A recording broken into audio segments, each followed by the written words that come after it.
શું નામ આપનું? મારું નામ રુચિતા પારેખ છે.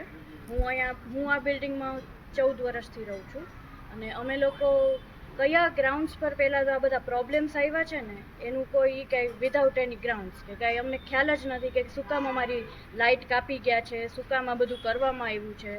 ખરેખર લેન્ડ ગ્રેબિંગ જેવું જ લાગે છે, બીજું તો કંઈ છે જ નહીં. અને અમને પ્રોબ્લેમ એ પડ્યો છે કે મારે નાના કિડ્સ બધા એ લોકોના સ્કૂલ, એ લોકોની બસ રાત આખી સૂઈ નથી શક્યા.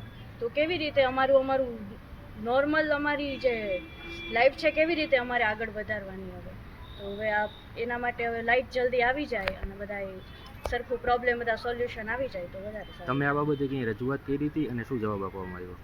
અમને લોકોને 1 મહિના પહેલાં જે નોટિસ આપવામાં આવી હતી એમાં આ બાબતનું તો કોઈ જ જાતનું કંઈ ઉકેલ કર્યો, મતલબ ઉલ્લેખ કર્યો નહોતો કે ભાઈ આવી રીતે લાઇટ કાપી જશે, શું કરી જશે કે કંઈ પણ.